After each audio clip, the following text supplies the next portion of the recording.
All right. For this little video, it's just covering some of the questions from 1.2, 1.3, and 1.4.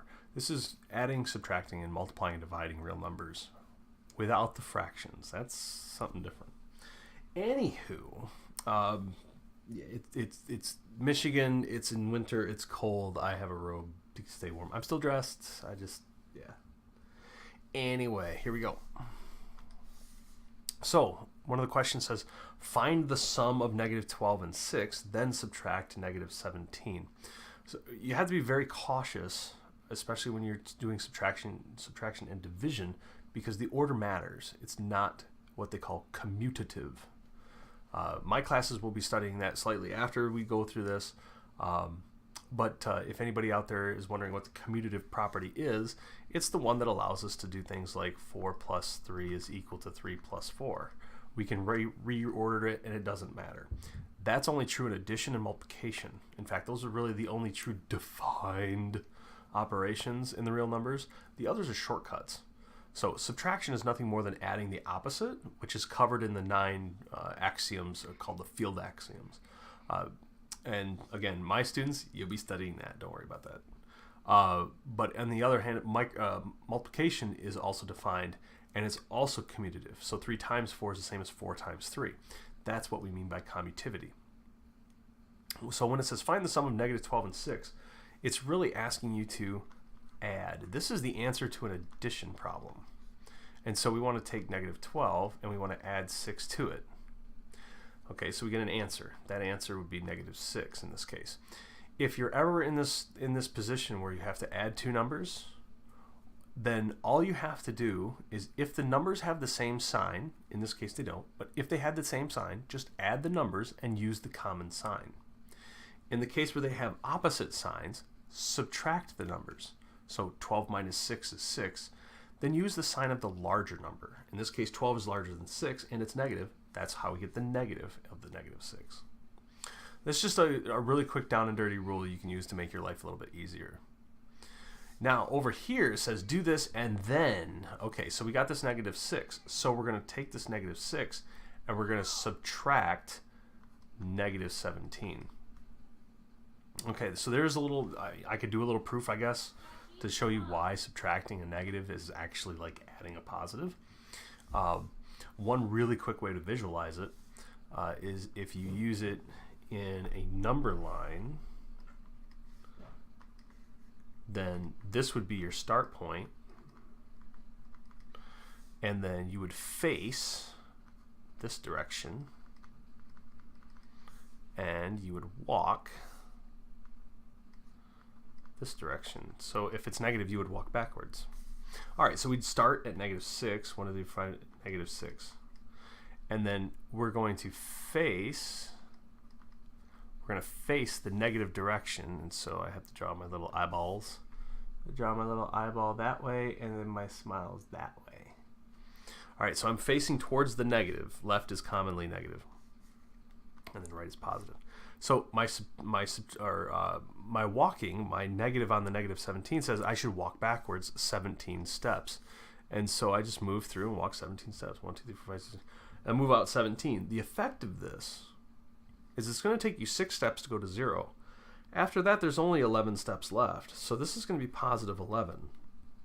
So in a sense, you can rewrite this as -6 plus 17. There are oodles and oodles and oodles of things out there to remind yourself that subtracting a negative is a good thing. Sometimes I could use an example where it says paying off or paying down a debt is a good thing. So it's a positive according to your finances. You can think of it that way. I'm sure that if you scour the internet, there's oodles and oodles and oodles and oodles of stuff out there as to how you might think about it. So just in a quick recap, first find the sum. That means add. We did that. We have -6. Then we want to subtract -17, but that's like adding 17. So it's really -6 plus 17, which is +11. All right, on to the next one. If at any point you need to pause and restart, just go right ahead. Okay, so here's a couple that are kind of related, so I'll do these together before I scroll past. All right, so we have -6, and we're going to add a -4, and then we're going to subtract 5. Okay, we kind of can do this already on that number line instance. So if I just make this number line here, all right, so I've got, I'll put a 0 in here somewhere, and I go down 1, 2, 3, 4, 5, -6. That's where my start is. You can kind of chain these together. So I start here. I face the positive. Whoops, let's do blue here. So that's the part that I face. So I face the positive, and I walk negative. So I walk backwards. That's going to have walk backwards 4. So -6, -7, 8, 9, 10.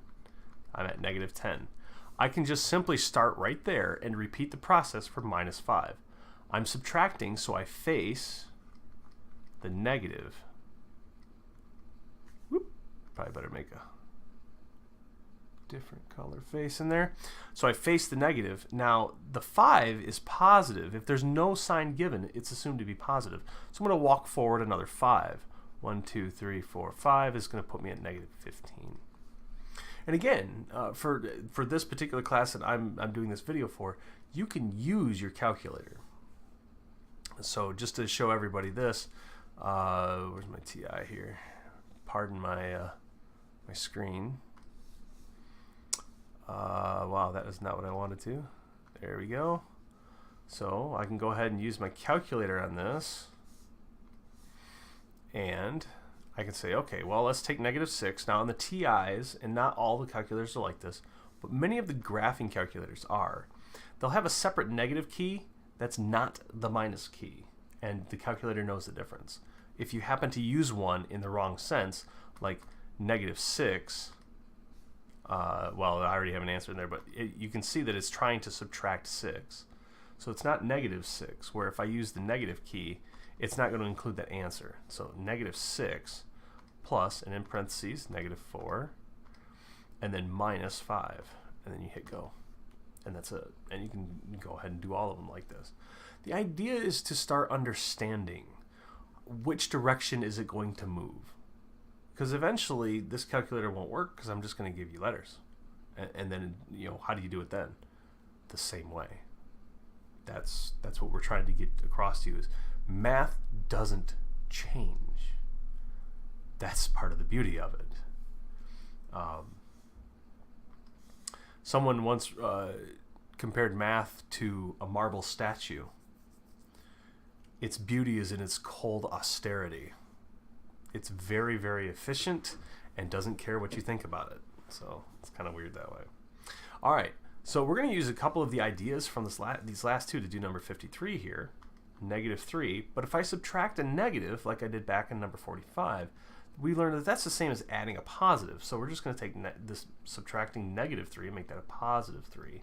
And then we're going to add -6 to the end of it. Well, the fun part is that the addition and multiplication are called binary operations. They only have 2 inputs. I have 3 inputs, but not really. I can do any 2 of them first. I'm going to choose to do these 2 first, called the associative property. -3 plus 3. Well, I start at -3, and then I go to 3 others, or 3 towards the positive, and I hit 0. So this is 0 plus -6. Well, I start at 0, and I'm going to walk towards -6 spots. It's going to put me at -6. And so that's number 53. All right, a couple more. Fill in the blank with less than, greater than, or equals. In order to do this, at least, well, I mean, I guess you could look at it. You can actually do this in your calculator, strangely enough. But it takes a while. I wouldn't bother. You just go ahead and simplify the left side and the right side, and then you make your determination. So if I simplify this, -6 plus -2, I'm at -6, and I'm going to go -2 more. So that's going to put me at -8. And then I have 3 plus -8. The signs are different, so I subtract them, and I get 5. The 8 is the larger number, and it's negative, so this is -5. And then it's asking you which one of these three relationships do you use to describe this. The arrow always points toward the more negative number. So it's -8 is less than -5. You can almost think of it as like worse, worse, better, and the same. So, and always think about it as like money. Is -8 worse or better than -5? So I owe somebody 8 or I owe somebody 5. Well, I'd rather owe somebody -5 or owe somebody 5. So -8 is worse. It points towards the worse. That's another way to think about it. A lot of this stuff I try to do with money because money is something we tend to use daily. So it's just always kind of handy. All right, the rule here is if I have a positive times a positive, I get a positive. If I have a negative and I multiply that by a negative, I also get a positive. Another thing that if you really wanted to, I could show you a proof that would well, it demonstrates that and says it must be for always. And then if I have mixed, a positive times a negative, I get a negative. And if it's a negative times a positive, I also get a negative. So we're going to use these to work through this problem. I highly recommend you do the signs separately.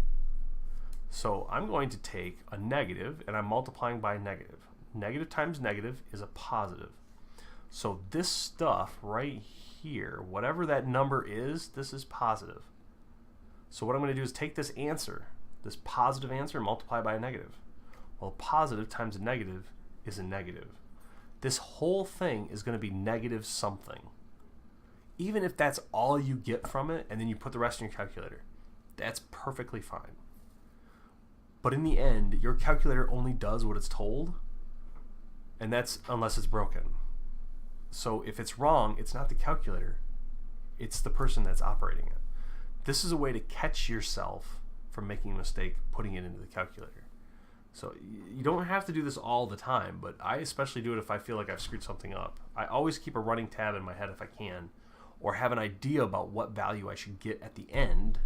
For instance, 2, 3, and 4 is not going to be 4 million. So I should get something relatively small, and I know because a negative times a negative is positive times a negative is negative, the answer should be negative. You can take these in either order, it doesn't matter. This is commutative because it's multiplication. Now that I've calculated the signs, however, I'm going to completely exclude them from the calculation of the numbers. 2 times 3 is 6, times 4 is 24. So this part's going to give you a positive 6. Positive 6 times negative 4 is negative 24. And that's it. Again, don't be afraid to put this stuff in your calculator. The important thing is not so much getting the answer, but looking at the pattern, understanding the pattern. That's the important thing. I hope this helped.